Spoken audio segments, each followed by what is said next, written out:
Salut les amis, j'espère que vous allez bien. Qu'est-ce que je vais tester aujourd'hui? Bon, je ne sais plus à quel moment le placer pour vous le demander parce que j'ai beaucoup de vues mais pas assez d'abonnés. Donc, je vais vous demander de mettre un like à la vidéo, de vous abonner, d'activer la petite cloche. J'essaye de trouver le bon moment pour vous le dire. En tout cas, merci à ceux qui le font. Qu'est-ce qu'on va tester aujourd'hui? Je vais tester la Indoor Cam de chez Switchbot. Alors, c'est une petite caméra d'intérieur. Qu'est-ce que ça vaut? On en parle tout de suite après le générique.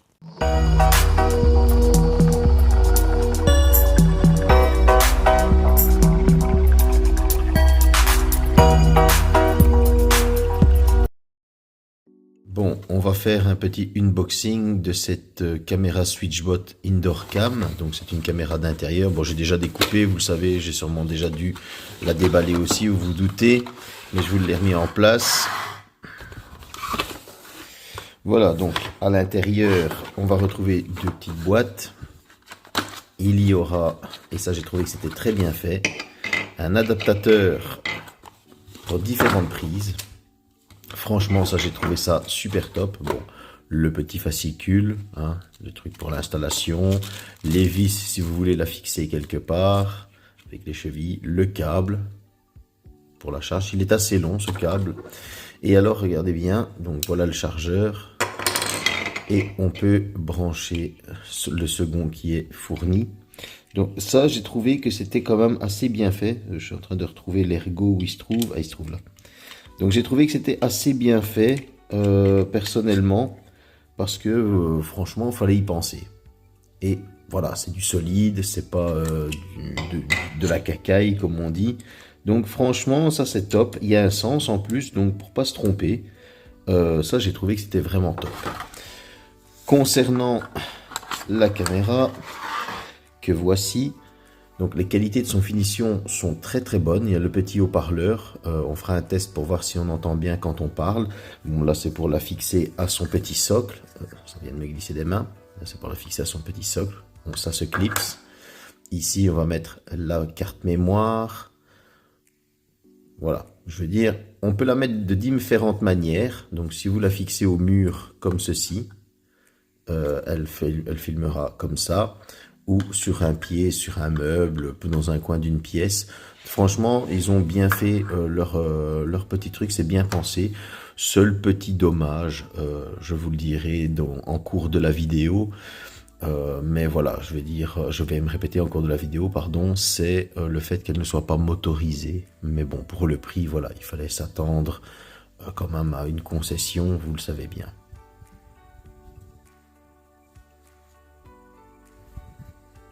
Deuxième petite chose, vous vous en doutez bien, il va falloir le petit hub mini de chez Switchbot, sur lequel il sera connecté et les caméras viendront se connecter.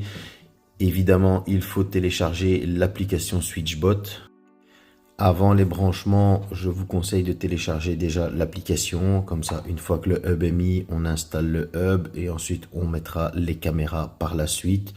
C'est mieux d'y aller dans le bon ordre. Donc on ouvre l'appareil photo, je me mets bien devant le code QR pour l'App Store, on clique sur le petit lien.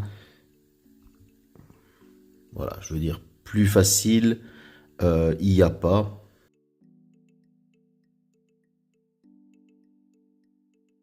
Voilà, l'installation est faite, on ouvre l'application Switchbot. Et on se retrouve directement dans l'intro, commencer dès maintenant. Voilà. On met les autorisations pour activer le Bluetooth, etc. Et ici, on va aller sur le petit plus, on va le faire tout de suite après. Je vais aller brancher le petit hub et on va faire ça ensemble.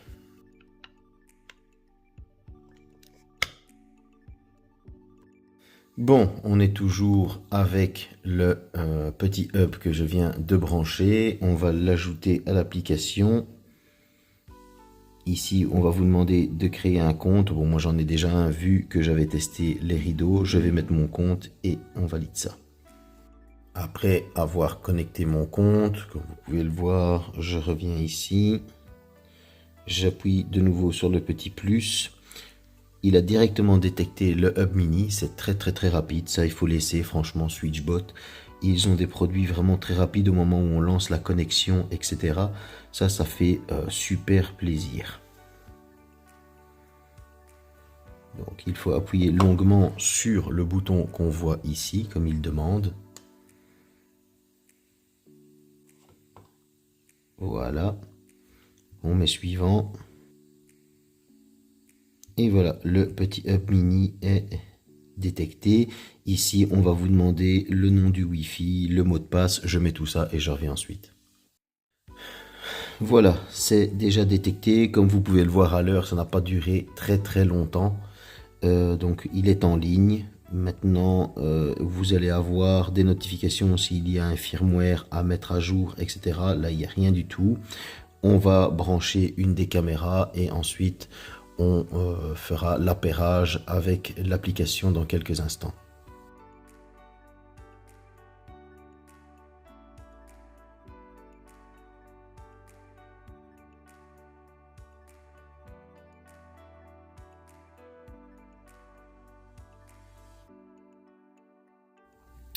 Voilà, maintenant que la caméra est installée, on va venir encore une fois sur le petit plus. On va directement le mettre, ce sera plus simple. Donc, on va prendre ceci. Je vais remettre mon mot de passe. Voilà, une fois que le mot de passe du Wi-Fi est mis, il vous donne un code QR qu'il va falloir mettre à 10 ou 20 cm de la caméra. On va aller le faire ensuite. Je vais prendre le gimbal.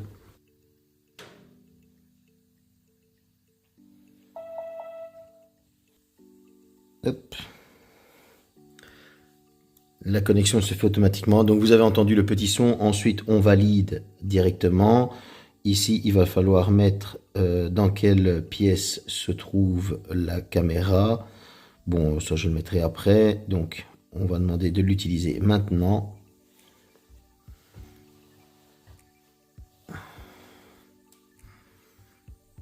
Nous voilà dans l'interface.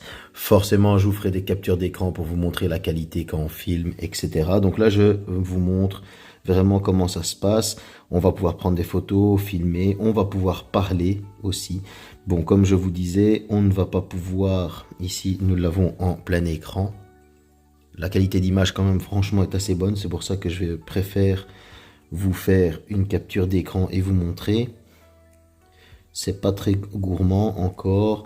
Voilà, donc ici vous allez avoir la lecture, la détection de mouvement est activée. Vous pourrez aller dans votre galerie, le mode privé. Il y a un mode nuit qui est automatique pour quand la pièce est beaucoup plus sombre.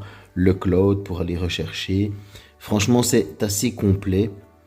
Alors là, vous allez pouvoir choisir SD ou HD pour la qualité de l'image. Forcément, moi je vous conseille de le mettre en HD. Maintenant, je vais l'utiliser quelques jours et je vous ferai mon retour d'ici quelques jours. En même temps, je vous ferai quelques vidéos screen pour vous montrer quand ça filme de jour comme de nuit. Premièrement, qu'est-ce que j'ai pensé de la qualité de cette petite caméra? Comme vous l'avez entendu dans le déballage, elle est très bonne. L'appairage se fait très facilement. C'est juste simplissime. C'est un jeu d'enfant, comme on dit. Ici, je vais vous envoyer tout de suite l'image qu'elle filme en plein jour et en pleine nuit. Ensuite, on revient ici pour la conclusion.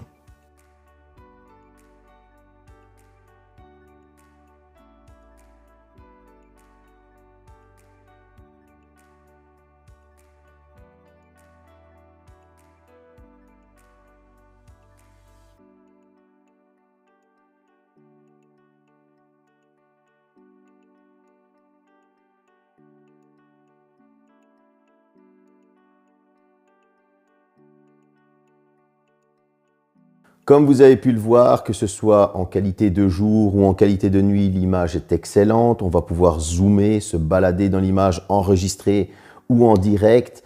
La bande passante est peu gourmande de la caméra. L'application, elle est simple d'utilisation. Il n'y a pas d'autres mots à dire. Concernant ses défauts, il y en a un qui est le principal pour ma part, c'est ce manque de motorisation. Pourquoi ? Parce qu'une fois que la caméra va être posée ou fixée au mur et on va lui donner un angle, elle a un angle de 130 degrés pour la vision, donc il ne faudra pas se foirer à l'installation. Sinon, vous allez avoir des angles morts et malheureusement, on ne peut pas on ne peut pas bouger la caméra.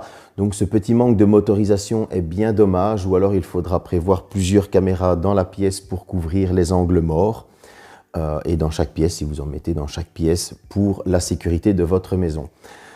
Concernant un autre petit défaut, c'est le prix qui se rapproche dangereusement, voire qui est le même de la Xiaomi, qui elle est motorisée. Ça pour moi c'est un petit défaut, mais il est souvent corrigé par Switchbot car ils font souvent des promotions. Par exemple, pour la Saint-Valentin, elle était à moins 25% et là clairement elle vaut vraiment la peine.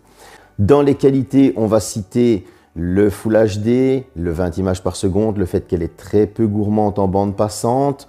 On va citer aussi cette application qui est facile d'utilisation pour que ce soit dans toutes les options, détection de mouvement, etc. C'est très intuitif. On va citer aussi l'écosystème Switchbot avec lequel on va pouvoir faire des scénarios si la caméra détecte un mouvement, qu'une lampe s'allume, etc. Ça fait super plaisir parce que ces petits scénarios peuvent dissuader un voleur, en tout cas une lampe qui s'allume. Vous allez pouvoir lui parler en direct, que ce soit pour engueuler votre chien qui fait une bêtise ou pour prévenir une personne qu'il y a un danger dans la maison. Et dans cette qualité, le haut-parleur à l'arrière est de bonne qualité. Celui de la Xiaomi, par contre, est plus mauvais. Et là, on entend clairement ce qu'on dit. Vous allez pouvoir ajouter une carte micro SD pour pouvoir enregistrer plus de temps de vidéo. Donc voilà, elle ne manque pas de qualité malgré les deux défauts que j'ai cités. Pour ma part, c'est une bonne petite caméra. S'il y a une promotion de chez Switchbot, je vous invite vraiment à foncer dessus pour vous équiper car ils font quand même de très bons appareils. Leur écosystème devient de plus en plus complet. J'espère que cette vidéo vous a plu. À bientôt.